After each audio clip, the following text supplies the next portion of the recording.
केंद्र सरकार द्वारा 3 कृषि बिल पारित करने के विरोध में पूरे देश का किसान संगठनों ने दिल्ली में धरना प्रदर्शन जारी कर रखा था। जहां धरना प्रदर्शन दौरान सैकड़ों किसानों की जान चली गई थी, वहीं यूपी में आगामी विधानसभा चुनाव को लेकर प्रधानमंत्री द्वारा कृषि बिल की वापस की घोषणा बाद किसान संगठनों ने खुशी जाहिर की। वहीं किसानों की जीत की खुशी में गुलाबी गैंग लोकतांत्रिक के अध्यक्ष ने महिलाओं के साथ मिलकर किसानों की जीत बताया। यूपी के फतेहपुर जिले में प्रधानमंत्री नरेंद्र मोदी द्वारा कृषि बिल की वापसी की घोषणा करते ही जिले में किसानों ने खुशी जाहिर की। वहीं किसानों की खुशी में कहा कि केंद्र सरकार ने यूपी के विधानसभा चुनाव को देखते हुए बिल वापस लिया है, लेकिन किसान इस बार धोखा खाने वाला नहीं है और यूपी में भाजपा को हार का मुंह देखना पड़ेगा, क्योंकि किसान आंदोलन के दौरान 700 किसानों की मौत हुई, जिसका सरकार पर कोई फर्क नहीं पड़ा और विधानसभा चुनाव नजदीक देख ये फैसला लिया गया, जिसको किसान समझ चुका है। वहीं जिले में कृषि बिल वापसी को लेकर संयुक्त किसान मोर्चा के नेतृत्व में नहर कॉलोनी स्थित परिसर में चौधरी चरण सिंह की प्रतिमा पर माल्यार्पण कर मिठाई खिलाकर खुशी जाहिर की गई और आंदोलन के दौरान मृत किसानों को श्रद्धांजलि देते हुए कहा कि जिले में 38 दिन धरना पर किसान बैठे रहे, जो दिन रात चलता रहा, जिसमें जिले से किसान का एक दल किसान नेता वीरेंद्र पटेल व युवा किसान नेता बबलू कालिया के नेतृत्व में दिल्ली में 5 दिन धरना में शामिल हुए था। प्रधानमंत्री द्वारा कृषि बिल जो वापस लिया गया, ये सब विधानसभा चुनाव को देखते हुए लिया गया फैसला है।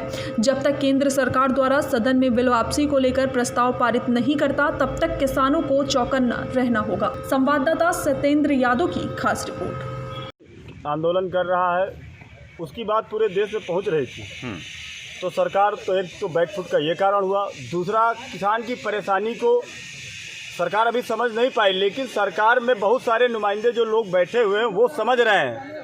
ये उन्हीं के सुझाव से और ये जो चुनाव सरकार अभी पिछले चुनाव हारी है, इसकी वजह से बैकफुट पे चली गई है।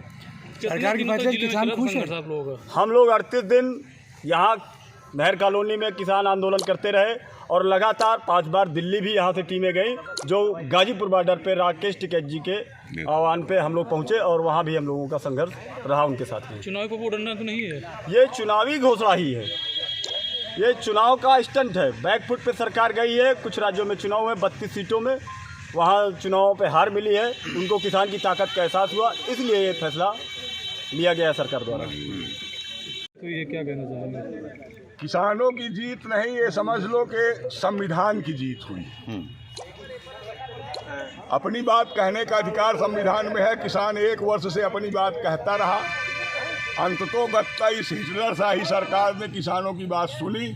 इसके लिए हम सरकार को नहीं, हम किसानों को धन्यवाद देना चाहेंगे, जिन्होंने हमारे साथ संघर्ष किया, अपने प्राणों की जो आहुति दी। इसके लिए हम उनकी आत्मा की शांति की प्रार्थना करते हैं और माननीय नरेश टिकैत जी के नेतृत्व में जब भी कभी इस देश के किसानों को जरूरत पड़ेगी, हम उनके कंधे से कंधे मिलाकर संघर्ष करेंगे। जय जवान, जय किसान।